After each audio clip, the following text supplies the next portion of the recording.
Hello and welcome to 5-Minute Math. Today we are looking at the Algebra 1 concept of real-world quadratic functions. This is standard A.8B in the great state of Texas, and we are using item number 47 of the 2021 released STAAR test. If you haven't done so already, please go ahead and take a moment to pause the video, work this problem out on your own, unpause it, and we will look at our answers together.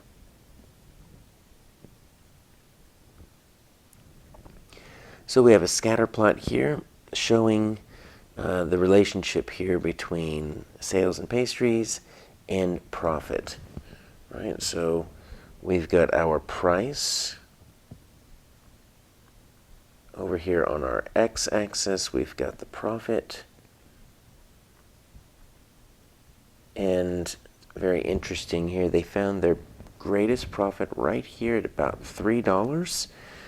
And then it looks like once they increased the price above that, it kind of went down. So obviously we see a little bit of a parabola-ish. It's not a perfectly symmetrical parabola, because in the real world it's not going to be that pretty.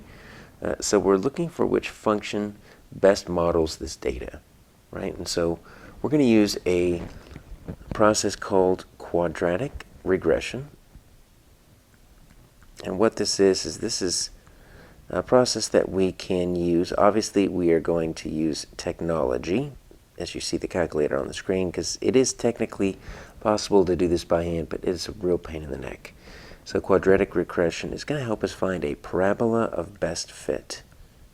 All right, so what we see drawn over there is not a perfect parabola, so we're going to get as close as we can to find a parabola so that we can find a quadratic function that fits this data. So this is what we get when we just take, two pieces of data instead of x coordinates and y coordinates. In this case, it's price and profit. We try to find a parabola of best fit, and really what it's going to get us is it's going to get us something in standard form. So we're going to say y equals ax squared plus bx plus c.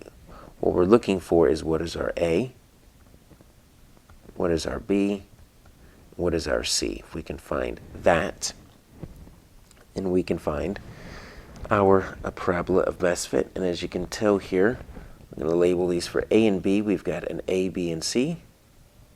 But take a look at c and d. Right? There is no x. It's just x squared and then the constant. So c and d have an a and a c. So if we find just an a and a c, right, if there's no b, then we know it's going to be either c or d. Okay? So how do we do this? Well, we're going to use our calculator. So we're going to hit that stat button, and we're going to hit that very first button, hit enter, because we want to enter our lists. Okay? So our list of x coordinates is going to be L1, list 1. List of y coordinates is going to be your L2. So we're going to enter in 2.25, hit enter, and then we're just going to keep moving down the L1 list. So 2.75, we're going up by 25 cents, 3, and 3.25, 3.5, and then 3.75. All right, so that's it for L1. Hit the arrow to the right. And now we're just going to pick up our L2, 154, 168, 172. That's our peak, 160, 137, 126. Okay, so we've got our two lists. Now we're going to hit that stat again, because our two lists are in. We're going to hit this right arrow to go to calculate. We're going to go down to 5, that quadratic regression, or quad reg. And our L1s are going to be our x's. Our L2s are going to be our y's. We're ready to calculate. And we're just going to get an a of, let's call it negative 60.4. A b of 348, so we do have a b.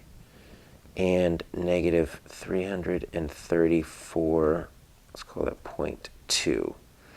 All right, let's see which one looks best. So I got an a right there of negative 60.4, 348.1, yeah, that works, and then negative 334.2. All right, looks like our answer here is going to be B.